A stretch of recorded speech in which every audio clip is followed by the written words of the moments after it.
Assalamualaikum warahmatullahi wabarakatuh. Selamat pagi anak-anak. Salam sejahtera untuk kita semua. Semoga di tengah pandemi COVID yang semakin meningkat ini, Bapak doakan semoga kalian dan keluarga tetap berada dalam kesehatan.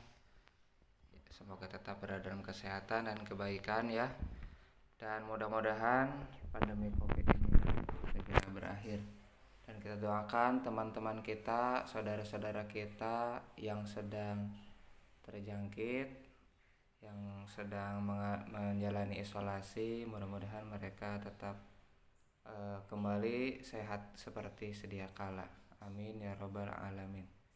Masih di tema 6, kita masuk ke pembelajaran 5. Apa yang akan kita pelajari pada pembelajaran 5 ini? Kita akan mempelajari dua mapel. Mapel pertama yaitu IPA. Kita pelajari masa pubertas dan ciri-cirinya, melanjutkan yang 2 hari kemarin ya. Dan SPDV-nya kita mempelajari interval nada. Mari kita mulai dengan baca basmalah. Bismillahirrahmanirrahim. IPA masa pubertas. Seperti yang pernah kita bahas pada sesi sebelumnya, pubertas itu terjadi pada masa remaja ya. Nah, ini fase kita ada anak-anak, ya anak-anak misal dari kelas 1 sampai kelas 5 mungkin ya. Jadi dari usia 6 tahun sampai 9 tahun itu masih disebut sebagai anak-anak. Kalau di bawah 6 tahun 5 sampai 1 itu disebutnya balita, bayi di bawah 5 tahun. Kalian sudah melewati masa anak-anak, sekarang kalian sudah masuk ke fase remaja. Nah, di sini nih. Di fase remaja ini merupakan masa peralihan dari anak-anak menjadi dewasa. Jadi masa peralihan ini disebut sebagai masa puber. Masa puber. Nah, ketika seseorang berubah dari anak-anak menjadi dewasa, ini terjadi beberapa perubahan. Masa pubertas tiap orang itu sebetulnya berbeda-beda ya. Cuman biasanya pada perempuan itu berkisar dari 9 sampai 13 tahun. 9 berarti ya, jadi 9 tahun ya kira-kira kelas berapa tuh. Kalau laki-laki 10 tahun sudah ada yang mulai. Ada juga yang belum ya, misal ke 11 tahun, 12 tahun, ada bahkan juga 13 tahun. Perempuan juga beda-beda. Cuman ini berkisar rata-rata 9 tahun dan 10 tahun itu terjadi masa puber. Dan ada juga yang di awal, kalau misalnya usia 6 tahun, 7 tahun juga ada yang dapat tuh. Tapi itu biasanya kelainan karena terlalu banyak mengkonsumsi makanan yang kurang bergizi ya, kurang baik, seperti daging-dagingan, daging ayam yang disuntik oleh si tukangnya atau disuntik supaya dagingnya besar ya. Nah, itu hati-hati, jangan terlalu banyak makan itu karena tidak sehat. Itu menyebabkan perubahan hormon pada seseorang cepat berubah. Salah satunya mengalami masa pubertas yang lebih awal. Ciri pubertas itu, nah ini kemarin kita belum sampai ke sini. Ciri pubertas itu ada pada laki dan perempuan terjadi perubahan ditandai adanya perubahan primer dan sekunder. Maksudnya pada anak laki-laki dan perempuan ya, terjadi perubahan primer dan sekunder. Primer itu berarti perubahan yang utama, sedangkan sekunder perubahan fisik. Perubahan primer terjadi dalam tubuh sehingga sulit diamati. Jadi ini terjadinya dalam tubuh, sulit diamati. Tapi sedangkan kalau perubahan sekunder atau fisik terjadi di luar tubuh, ini dapat diamati oleh mata kita. Jadi ada 2 ciri ya. Pertama ciri primer, yang kedua ciri sekunder. Apa yang disebut dengan ciri primer? Ciri primer itu pada laki-laki. Nah, ini pada laki-laki nih, itu menghasilkan sel kelamin jantan atau spermatozoid. Nah, ditandainya dengan mimpi basah. Lagi tidur, pas bangun tidur tiba-tiba seperti ada ngompol tapi yang keluar bukan air pipis. Nah, nanti kalian lihat sendiri, itu artinya kalian sudah masuk ke mimpi basah. Kalau pada perempuan menghasilkan sel telur, bukan berarti bertelur seperti ayam, tapi telurnya sangat kecil sekali, tidak bisa dilihat. Jadi sel telur pada perempuan ini disebutnya sebagai ovum. Ini ditandai seseorang sudah menghasilkan sel telur itu ketika seseorang perempuan mengalami menstruasi atau haid. Nah, dua hal ini terjadi baik pada laki-laki dan perempuan. Ini normal ya. Ini normal. Kalau seseorang tidak mengalami ini pada usia 9 sampai 13 atau 10 sampai 14 tahun, nah ini sebaiknya segera diperiksakan ke dokter. Bisa jadi kalau kalian tidak mengalami masa pubertas, berarti kalian mungkin badannya tidak akan dewasa-dewasa gitu, tidak akan besar-besar, jadi masih ukuran badannya masih kecil seperti anak kecil. Nah, ini yang harus dicatat, ketika kalian mengalami masa pubertas dengan ciri primer yang tadi, mimpi basah atau menstruasi. Nah, ini dalam kalian tidak sah beberapa kegiatan ibadah. Jadi kegiatan ibadah ada nyambung ke aturannya. Ini masuk ke PAI sedikit ya. Jadi tidak sah wudu, tidak sah juga sholat, tidak sah juga, tidak boleh juga ke masjid kecuali lewat saja nggak apa-apa. Dan juga tidak sah untuk menunaikan ibadah haji, tawaf gitu, nggak bisa ya. Jadi tidak bisa untuk melaksanakan ibadah-ibadah yang disyariatkan. Ketika kalian bangun tidur terus mimpi basah, ya itu terus kalian pengen sholat, nah itu tidak bisa, tidak boleh. Kalian sedang menstruasi mau sholat, nah itu tidak bisa sebelum kalian melakukan mandi wajib. Nah, ini mungkin sudah diajarkan oleh Bu Guru ya, mandi wajib. Jadi sebelum kalian wudhu atau sholat itu harus mandi wajib dulu. Ketika laki-laki bangun tidur kemudian didapati dia sudah mengalami mimpi basah, segera ke air, bukannya wudhu lalu sholat, tapi mandi wajib dulu ya. Yang perempuan ketika mengalami menstruasi ditunggu dulu sampai selesai, misal 7 hari biasanya.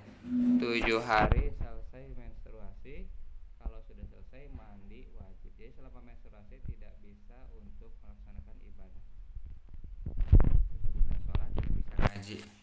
Jadi mandi wajib dulu. Mandi wajib itu seperti apa?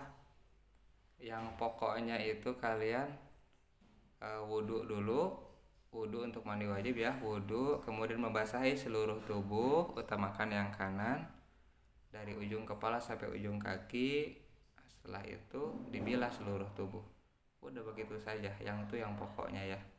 Jadi sebetulnya gampang asalkan kita tahu ilmunya. Jangan sampai kita udah tahu sedang menstruasi tidak sholat ya.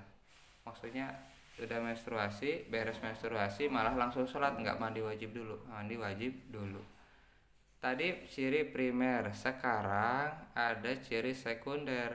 Perubahan sekunder pada anak laki-laki, sekali lagi sekunder itu terjadi pada perubahan fisik.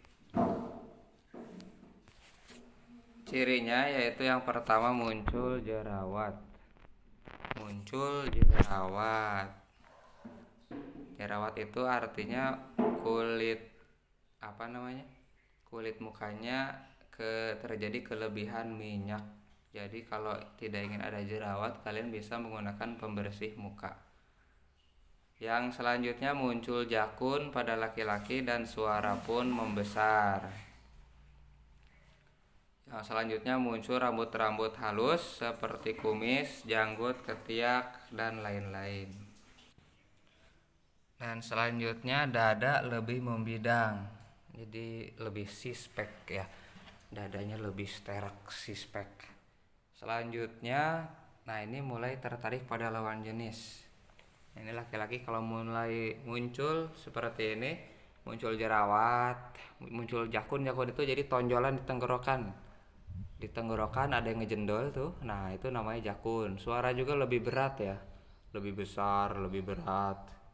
Kemudian muncul rambut-rambut halus. Selain di rambut di kepala, bisa di kaki, kumis, janggut, ketiak. Nah, kalau ada muncul rambut-rambut itu berarti kalian sudah masuk ke mulai dewasa. Lalu perubahan sekunder pada anak perempuan. Pertama sama juga muncul jerawat. Jadi sekali lagi jerawat ini adalah kelebihan minyak pada muka. Kalau ingin bersih bisa kalian gunakan sabun pembersih muka ya. Jangan sabun mandi, sabun badan dipakai ke muka. Beda, kulit muka sama kulit badan beda. Kulit muka lebih tipis. Jadi sabunnya juga harus khusus untuk muka. Nanti kalau enggak ya muka kalian malah bukannya jerawatnya hilang malah makin runyam. Selanjutnya suara menjadi merdu. Nah, ini perempuan suara menjadi merdu atau melengking. Muncul rambut halus juga. Lalu muncul payudara dan pinggul melebar. Ini ciri perubahan sekunder pada anak perempuan. Sudah ya? Tadi perubahan primer, perubahan sekunder yaitu fisik. Nah, yang ketiga ini ada perubahan psikologis. Jadi ketika kita sudah masuk masa pubertas, selain perubahan primer dan sekunder, remaja memiliki perubahan secara psikologis. Psikologis itu jadi cara berpikir, cara bersikap, dan emosi di dalam pikiran kita. Biasanya begini loh anak-anaknya. Yang pertama, biasanya anak remaja itu mudah sedih, mudah tersinggung, mudah marah, bahkan bisa saja berontak.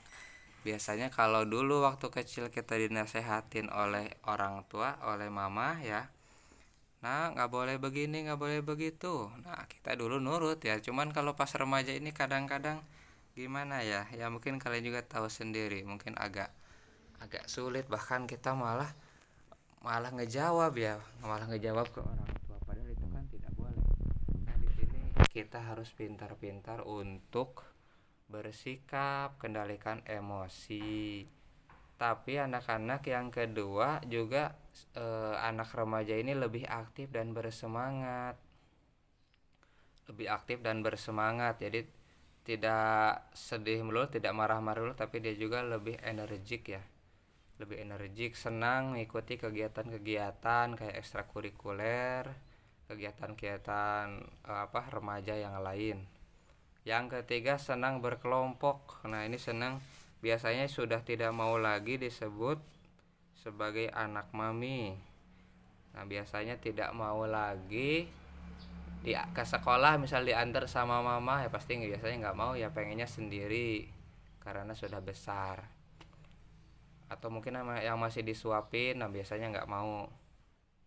Senang berkelompok, jadi lebih senang bersama teman-teman yang seusianya. Yang keempat punya hobi yang mengikuti teman sebaya.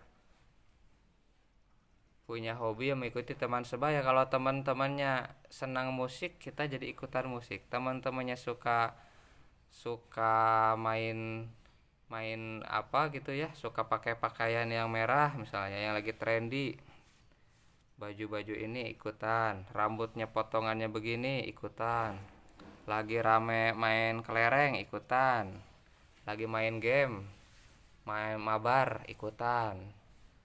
Dan juga kalau teman-teman ikutan ke masjid pasti ikutan ke masjid, ikutan ngaji ya, kegiatan-kegiatan biasanya ikutan juga. Dan yang kelima, perasaan dari remaja ini ingin mencari pergaulan yang nyaman. Nah ini jadi kalian ini, kita ya, fase remaja ini fase yang rentan. Di satu sisi kalian ingin mencari pergaulan yang nyaman, satu sisi banyak juga pergaulan yang kurang baik. Oleh karenanya Rasulullah Shallallahu Alaihi Wasallam bersabda, bertemanlah dengan orang-orang baik. Kenapa? Nah, Rasulullah bersabda seperti ini, Pemisalan Pemisalan teman yang baik dan teman yang jelek adalah seperti penjual minyak wangi dan seorang pandai besi. Engkau tidak akan rugi berteman dengan penjual minyak wangi, sebab bisa jadi engkau membeli darinya atau paling tidak engkau mencium bau yang wangi. Sedangkan seorang tukang besi akan membakar tubuh dan pakaianmu, atau paling tidak engkau mencium aroma yang busuk darinya. Jadi sederhananya kita kalau sering bermain dengan penjual minyak wangi, cuma deket-deketan aja badan kita pun, baju kita pun akan kebawa wangi. Tapi kalau kita sering bermain dengan pandai besi, tukang las ya, duduk aja di situ, lama-lama badan kita juga akan tercium bau besi. Nah, seperti itu. Begitu juga dengan berteman. Kita dengan teman yang orang baik, dengan orang yang baik pasti kita akan kebawa baik. Tapi kalau dengan teman yang buruk, kita juga akan kebawa. Bisa jadi bisikan kejelekan ternyata datang dari teman terdekat. Perhatikan siapa teman dekatmu. Rasulullah bersabda, agama seseorang itu sesuai teman dekatnya. Maka perhatikan siapa saja yang menjadi temanmu. Oke, anak remaja, selamat datang di fase remaja. Rasulullah juga bersabda, Abu Hurairah meriwayatkan, Rasulullah bersabda, Shallallahu alaihi wasallam bersabda, seseorang akan mengikuti kebiasaan teman dekatnya. Karena itu hendaknya kalian memperhatikan dengan siapa kalian berteman. Jadi dengan siapa kalian berteman? Dengan teman-teman yang mengajak kebaikan-kah? Atau teman-teman yang mengajak pada hal-hal yang kurang baik? Biasanya kita akan kebawa dengan teman-teman tersebut. Tinggal kalian pilih. Bukan artinya pilih-pilih, tapi kita lebih baik bergaul dengan yang baik karena kita akan kebawa juga. Nah, ini ada sebuah kisah yang menarik ya. Diriwayatkan bahwasanya ada dua orang sahabat yang saling, ya, dua orang sahabat ya, mereka sangat kompak gitu, kemanapun mereka bersama, mereka sering komunikasi ya. Katakanlah namanya siapa ya, misalnya Abdul dan Kadir. Si Abdul ini hanya Abdul ini orangnya soleh, baik, sering sholat ke masjid, sering sholat tepat waktu, sering ngaji. Hanya sedangkan Kadir dia terbawa arus yang kurang baik. Ya, Kadir ini sampai terbawa maksiat ya, bertahun-tahun dia. Tapi walaupun demikian mereka tetap menjadi sahabat yang baik. Abdul sering mengingatkan kepada Kadir supaya Kadir meninggalkan perbuatan jeleknya. Gitu. Minum minuman keras ya, tidak sholat tuh, tapi Abdul sering ngajak kepada Kadir supaya Kadir nggak boleh begitu, ayo kita tinggalin dia, nggak boleh berbuat buruk seperti itu, nggak boleh minum minuman keras ya, nggak boleh sampai ninggalin sholat. Nah, Kadir itu diingetin iya aja, tapi tetap aja begitu ya. Nah, jadi Kadir ini sampai bertahun-tahun dia tidak mengikuti nasihat sahabatnya ini. Sampai suatu hari, di hari kiamat itu diceritakan bahwasanya Kadir ini divonis masuk neraka. Nah, sedangkan Abdul masuk ke surga. Nah, ketika Abdul mau masuk ke surga dengan dituntun oleh malaikat, tiba-tiba Abdul ini mendengar rintihan jeritan sahabatnya itu, Kadir. Suara siapa itu? Kayak sahabat saya dulu, Kadir. Makin lama makin jelas tuh suaranya. Nah, Abdul akhirnya merasa yakin bahwa itu jeritan daripada sahabatnya, Kadir. Akhirnya tiba-tiba Abdul ini segera membalikkan badannya yang tadinya sudah mengarah ke surga, dan balik badan, dan dia mencoba mencari suara sahabatnya itu. Malaikat terheran-heran, mau kemana Paduka? Gitu ya, di alam.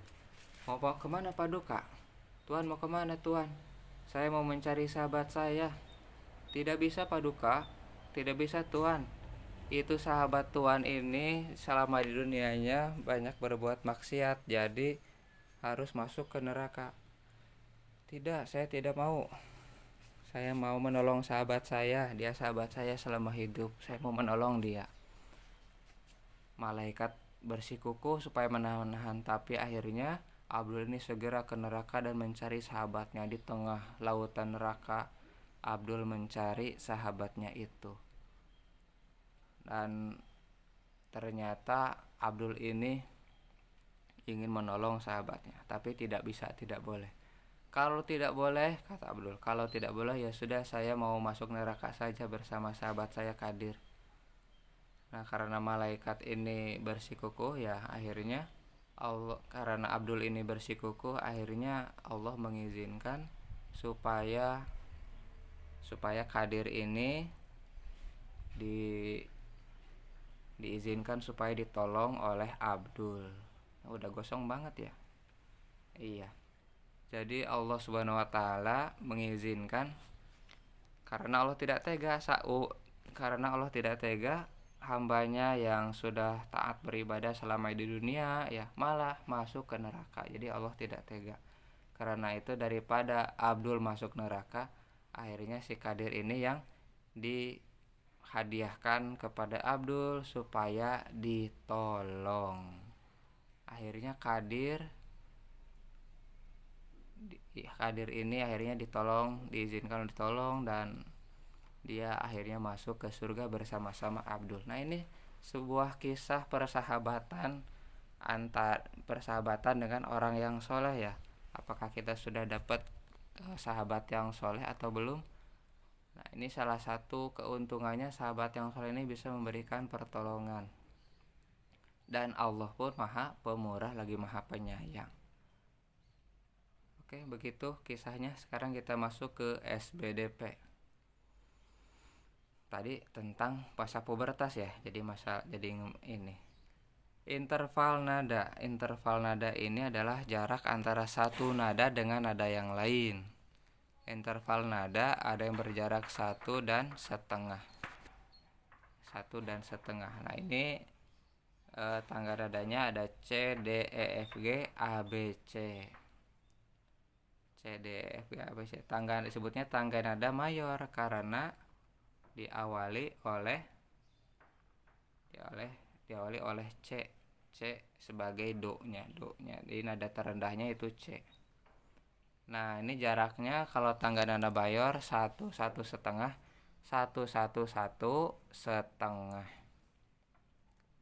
Biasanya tangga nada mayor ini lagunya riang gembira, riang seperti lagu apa namanya? Sayange dari Maluku ya, ampar pisang. Itu tak termasuk lagu yang riang gembira. Ampar pisang, lagu rasa sayange. Lagu-lagu daerah itu yang riang gembira itu biasanya menggunakan tangga nada mayor. Tangga nada mayor C, D, E, F, G, A, B, C ini ada nama-namanya. Kalau dari C ke C disebutnya prime. Jarak dari C ke C berarti prime. Kalau dari C ke D itu disebutnya secondo. Kalau dari C ke E namanya terz. Dari C ke F namanya quarts. Dari C ke G namanya quint. Dari C ke A namanya sek. Nama yang C ke B septim, yang C ke C tinggi namanya oktav. Oke, itu saja. Tugasnya adalah catat apa yang sudah Bapak jelaskan, kirim via Google Classroom. Baik, terima kasih. Assalamualaikum warahmatullahi wabarakatuh.